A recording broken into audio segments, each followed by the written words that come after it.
Dear friends, کیا غزہ کا board of peace بنا کر پریزیڈنٹ ٹرمپ نے یونائٹڈ نیشن کو اور سلامتی کونسل کو ختم کر دیا ہے یا اس کی طرف ایک بڑا قدم اٹھایا ہے؟ چونکہ بنیادی طور پہ یہ مینڈیٹ اقوام متحدہ کا یا سلامتی کونسل کا تھا کہ وہ غزہ کے حوالے سے کوئی بورڈ بنائیں جس میں مختلف ممالک کو شامل کریں اور وہ جو وہاں ایجنڈا تشکیل پائے کہ آگے کیا ہونا ہے۔ لیکن پریزیڈنٹ ٹرمپ صاحب نے کیا کیا کہ انہوں نے خود ہی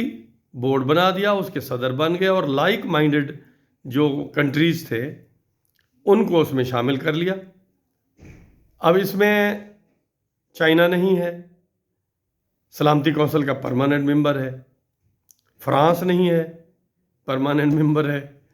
اچھا، اس ریجن کا سب سے اہم ملک جس کا تعلق بنتا ہے ایران، اس کو کسی نے نہیں پوچھا۔ یورپی ممالک، اکثر اہم ممالک اس میں شامل نہیں ہیں،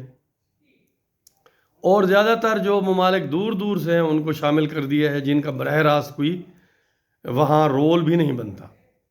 تو ایک طرح سے انہوں نے یونائٹڈ نیشن کو بائی پاس کر دیا ہے، اور لگتا یہ ہے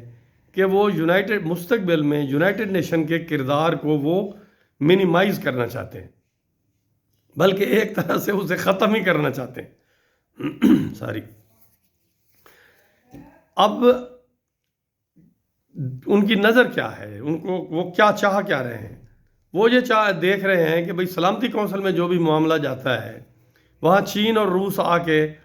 وہ رکاوٹ کھڑی کر دیتے ہیں اور امریکہ کے ہاتھ بندھ جاتے ہیں۔ اس لیے وہ یہ چاہ رہے ہیں کہ یہ ممالک جو امریکہ کے ساتھ الائن نہیں ہیں ان کے کردار کو ہی ختم کر دیا جائے، یا تو وہ آئیں براہ راست کنفرنٹ کریں ہمارے ساتھ، اگر کنفرنٹ نہیں کر سکتے تو ٹھیک ہے ان کو سائیڈ لائن کر دیں۔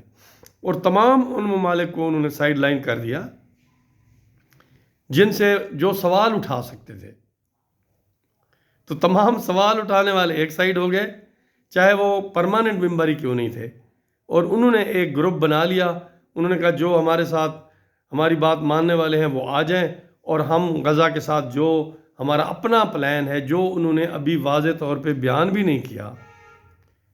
اس کو ہم نافذ کریں گے۔ اس میں فلسطینیوں کی نمائندگی بھی نہیں ہے۔ تو یہ ایک ایسا راستہ لے رہے ہیں پریزیڈنٹ ٹرمپ، جو پہلے سے جو ورلڈ آرڈر چل رہا تھا اور رول بیس جو سسٹم چل رہا تھا اس میں اقوام متحدہ، سلامتی کونسل، ہیومن رائٹس چارٹر اور جو اس کے حوالے سے جو قوانین تھے ان سب قوانین کو انہوں نے ایبالش کر دیا ہے ایک طرح سے، اور وہ اپنی من مانی کی طرف بڑھ رہے ہیں۔ دیکھتے ہیں کہ ان کو یہاں کیا کامیابی ہوتی ہے۔ بظاہر تو یہ لگتا ہے کہ وہ غزہ کے اوپر قبضہ کرا کے اور ان کو ان کی پسندیدہ جو ذہن میں ان کی شیپ ہے وہ دینا چاہتے ہیں، فلسطینیوں کو ایک سائیڈ پہ اکاموڈیٹ کریں گے اور باقی سیکشن کے اوپر لمبے عرصے کے لیے وہ اور ان کے اتحادیوں کا کنٹرول رہے گا، اور اس سے جو تصادم کی راہ بھی نکل سکتی ہے، کیونکہ جو ایران ہے، ایران دور تک اس کے ٹینٹیکلز پھیلے ہوئے ہیں، پھر ان کے پیچھے رشیا ہے، ان کے پیچھے چائنا ہے۔ تو یہ سارا کچھ آسانی سے ہو پائے گا یا نہیں ہو پائے گا یہ وقت بتائے گا، لیکن مڈل ایسٹ میں تصادم کی ایک راہ نئی بنتی ہوئی نظر آ رہی ہے۔ پہلے UAE، اسرائیل، انڈیا ایک طرف ہے، پاکستان اور سعودی عرب ایک طرف ہے، اب یہ ایک نیا انہوں نے راستہ بنایا ہے، تو آگے چل کے بہت بڑی کنفیوژن بھی سامنے آ سکتی ہے۔ Thank you very much.